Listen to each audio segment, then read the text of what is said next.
So my apologies, everyone. It's taken us a while to kick off, but we will try to make up for the time that has been lost. Great to see everybody here today. My name is Adesoa Ifedi. I'm the Senior Vice President for Heifer's work in Africa.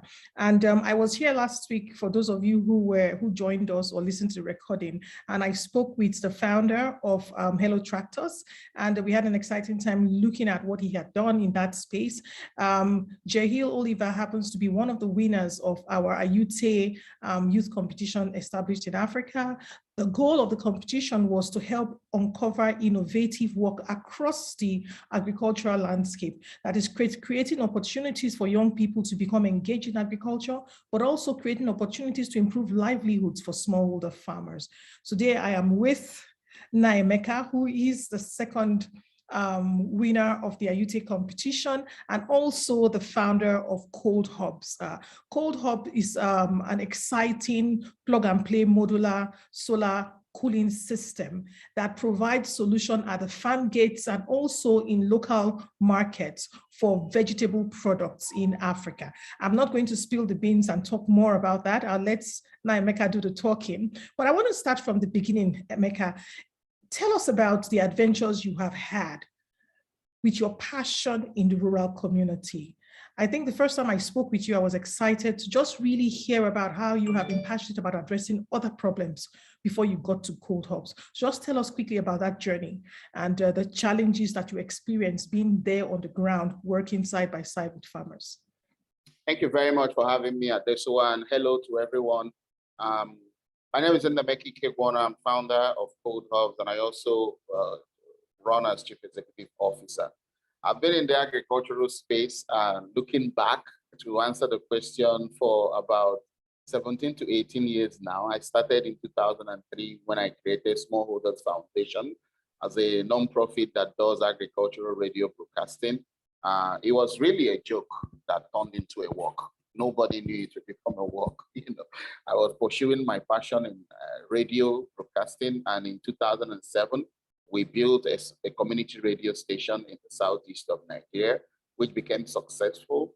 And from that humble beginning, we started placing our agricultural radio programs on other public radio stations in the country.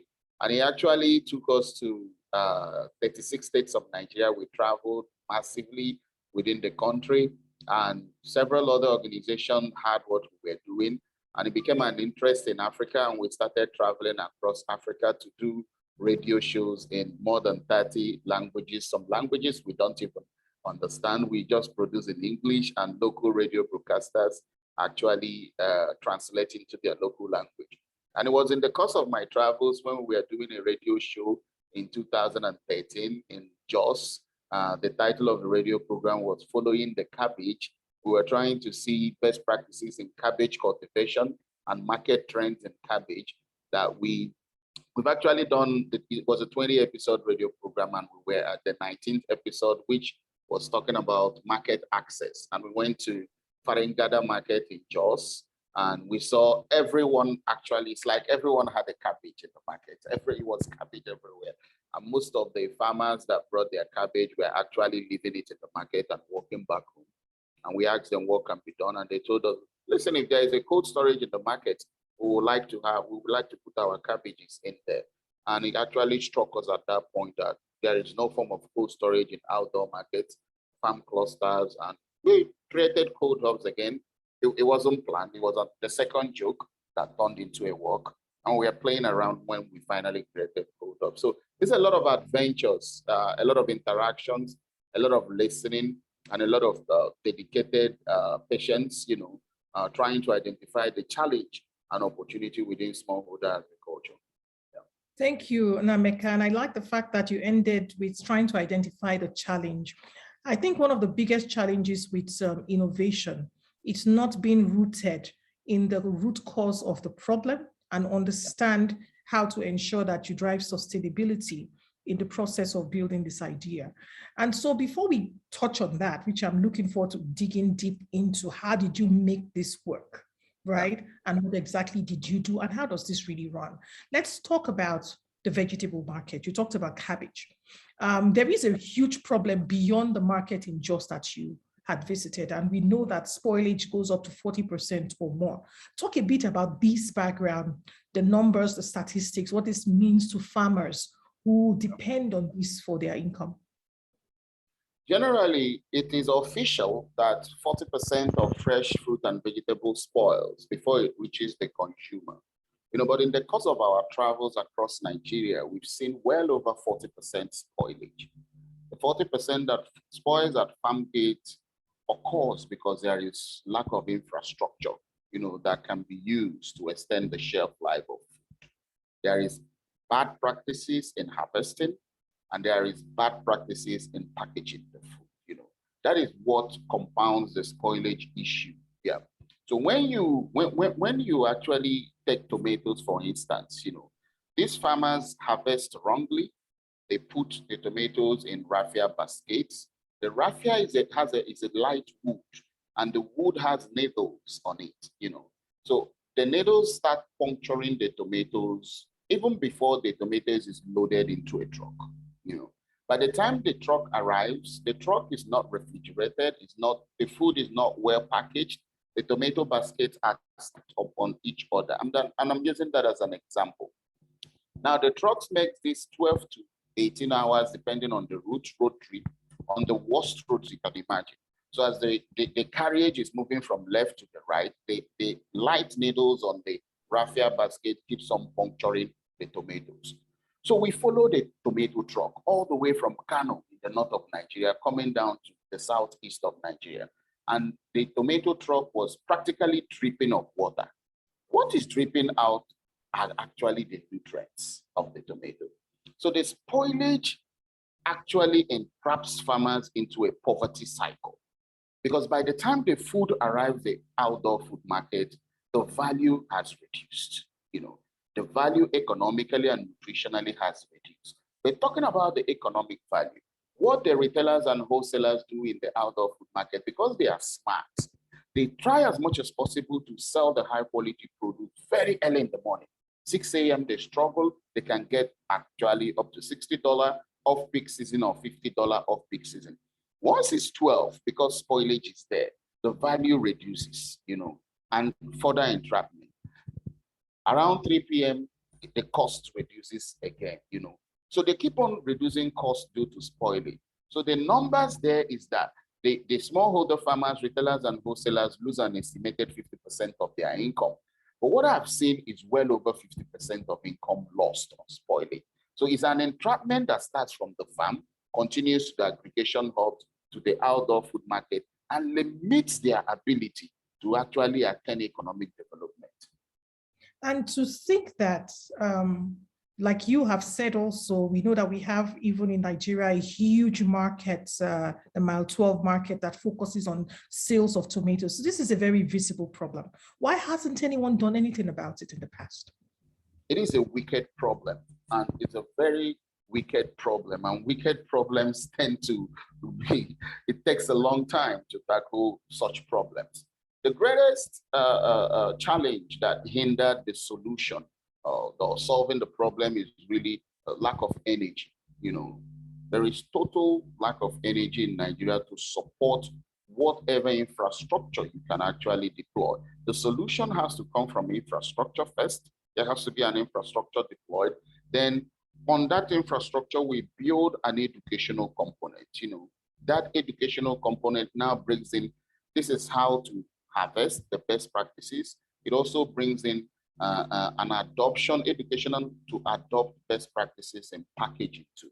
So it is a huge investment, and a lot of people often do not want to make that investment in infrastructure because it's really expensive, So there has been some solutions around education. There has been some solution on really introducing the right packaging materials, but it has not tackled the root cause of the problem, which is lack of infrastructure linked to our unreliable energy supply. And thank you so much, because you are right that we have seen the use of baskets, plastic crates to replace the raffia crates, and lots of talks and conversation. But it was really exciting to hear the innovation of a modular solution at the farm gate. And I think that this is what makes the difference, and that this solution also is wholly owned and controlled by the people within that community, because they will have to pay for the service. So talk to us about your model and tell us about ColdHubs. What is the ColdHubs?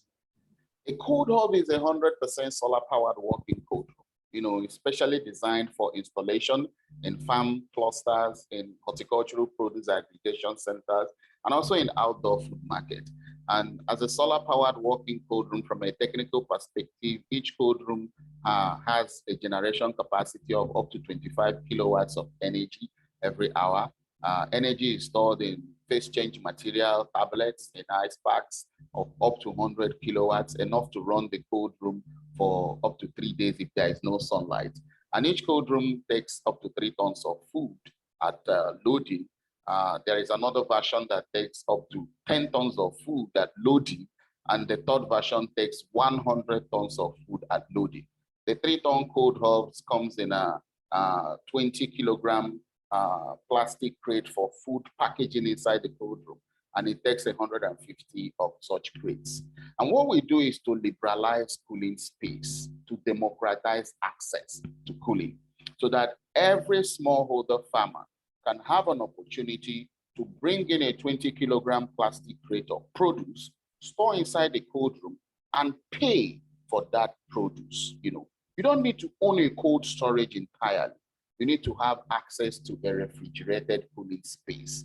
And at 25 cents equivalent, of which is 100 naira, we grant smallholder farmers access to store 120 kilogram plastic crate inside the cold room for 1 day. It is a pay-as-you-store business model, which meets them at the point of their need, at the volume of their produce, the seasonality that they use the need really to have a total cold room, So what we are doing is today called cooling as a service. And at ColdHubs, we design, build, operate, and maintain these 100% solar-powered walking cold rooms. Fantastic. And so to my next question, so winning the Ayute prize, the very first edition, what has that meant to your business? And how is the $500,000 prize going to support you to support more smallholder farmers? Talk to us about that. First, I am incredibly honored to be part of the first cohort that won the Ayute prize. I think it will be in history. I am incredibly honored on that. And secondly, the prize is going to enable us deploy 10 new ColdHubs at very high potential, all-season fresh fruit and vegetable clusters in Nigeria. For the first, we are going to deploy 8 units of our 3-ton solar-powered walking cold room in 8 outdoor food markets within the southwest of Nigeria. These are very high potential food markets, targeting 100 users in each market.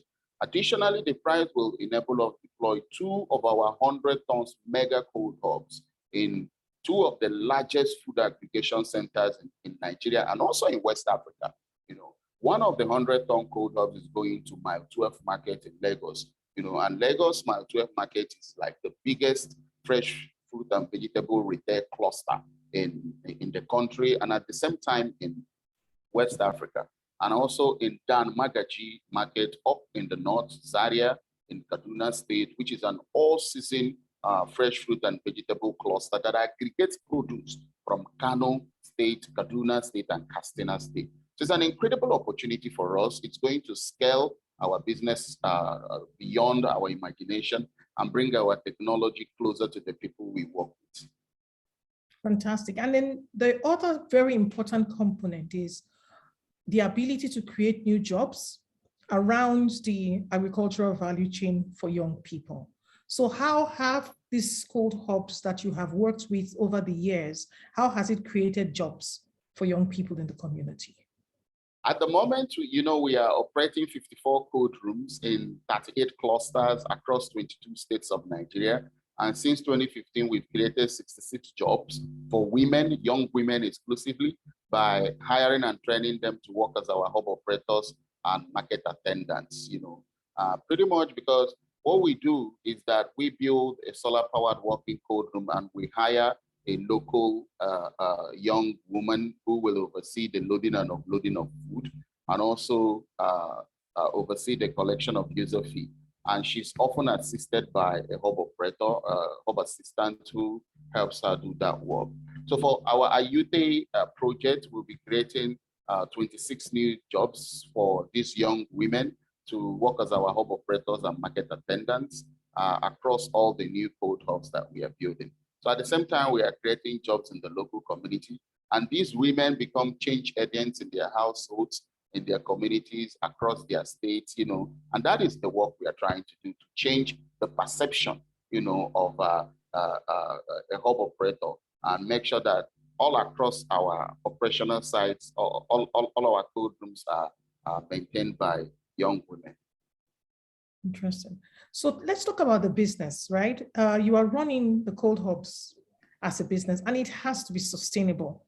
And I know you've been through the journey to try to ensure that you figure this out and you continue to work and expand. So talk about your business model and talk about the future and what the future holds for cold hubs and the other area of opportunities that you have seen across the value chain.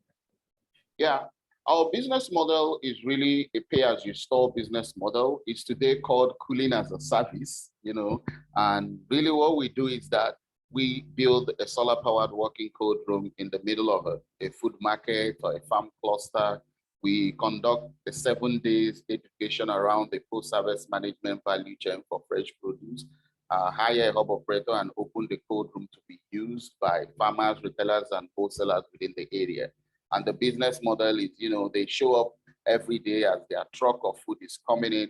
They transfer their tomatoes from either the raffia baskets or the plastic crate. They put it in cold hubs, very clean crates, and they pay the hub operator 100 naira to store 1 crate. Some of our customers show up with 10 crates and they pay 1,000 naira to store the 10 crates for 1 day. Older customers have an opportunity to pay at the end of storage, at the end of the week. Newer customers has that moment where they pay before they are granted access. So the business model is really to liberalize cooling space, to democratize access for everyone to have access to refrigerated services. Now, for us, the Nigerian market is huge. We are consolidating and scaling within Nigeria. But again, we're also looking at opportunities across Africa. We have received a lot of inquiries from East Africa, South Africa, the north of Africa, like every country. We've received a lot of requests from Latin America and Asia. But we first of all want to consolidate within the Nigerian market, integrating refrigerated transportation services as part of our offering. So we can have a full cold chain, moving food from our cold rooms in the farm clusters and bringing it all the way down to our cold rooms in the outdoor food market. So there will be no spoilage. The chain will not be broken. We're also thinking about stepping into small scale production of returnable plastic crates, because most of our customers have requested for it. And as more advocacy is being done on the right packaging materials, more and more farmers are really, they have seen the benefit of having good packaging for produce, and they are actually aligned to it. Yeah.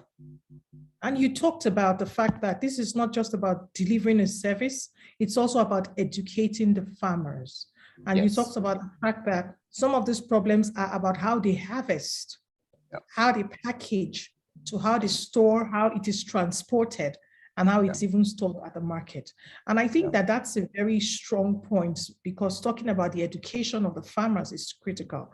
One of the questions we have on the chat, and somebody's asking if you can do the cold hubs storage facility in places like Tanzania. And I know you have spoken to that already, but I really believe that we would want to see how there can be learnings from what is being done by your business in these areas of the vegetable value chain in Nigeria that can be shared, across the areas where we work in Africa. I know you spoke to this. I just want you to, as we round up, what does this problem mean in numbers? How many farmers are impacted by this? right? And so that we can even begin to visualize the scale of the challenge and how much this challenge places on the whole issue of poverty. Yeah, thank you very much for that question, Adesua. You know, in 2014, the Rockefeller Foundation came out with a food spoilage and food waste initiative report, you know, which we used to build on for some of the work we are doing today. And the report, they stated that in Nigeria, the problem affects an estimated 93 million smallholder farmers and food supply chain actors, you know.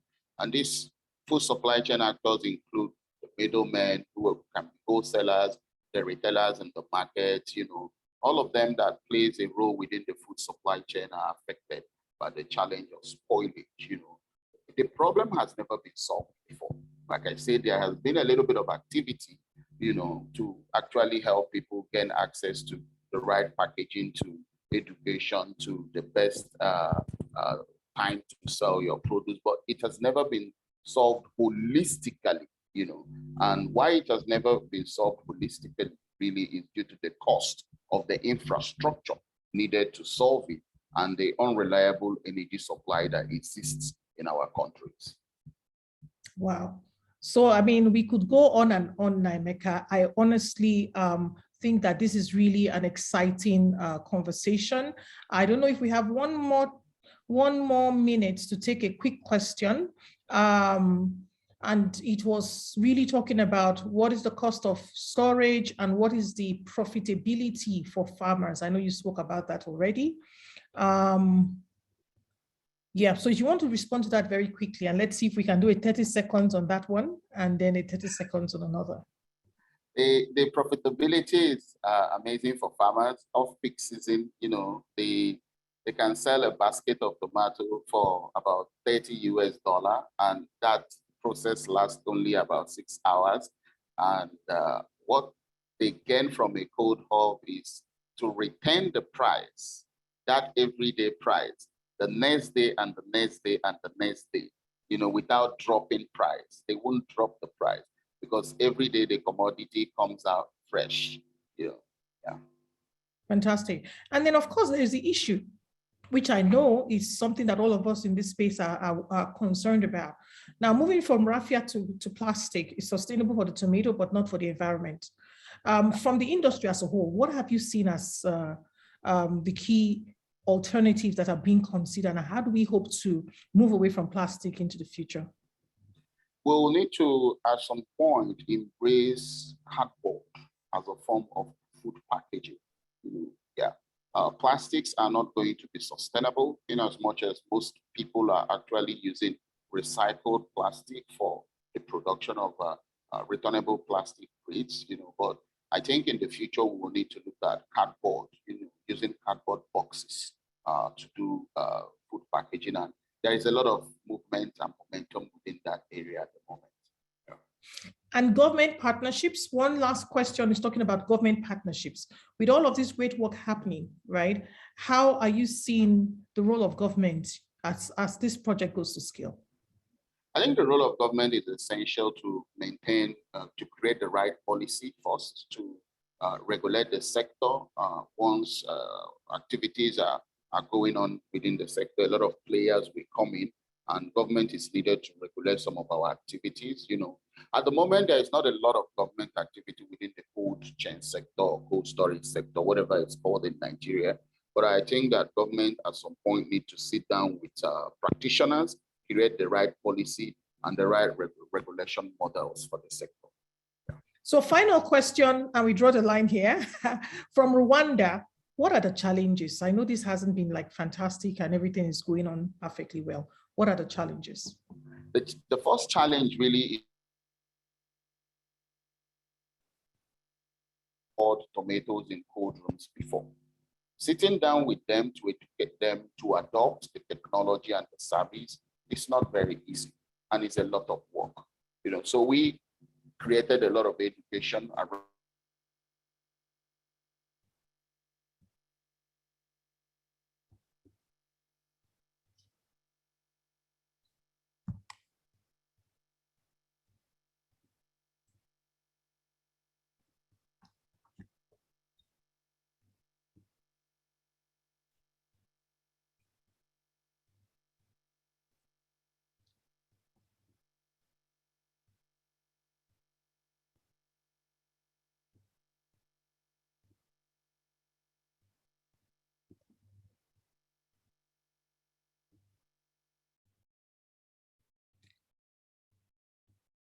All right, thank you, everyone.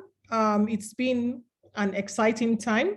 I think that, Nnaemeka, everyone wants to hear more from you.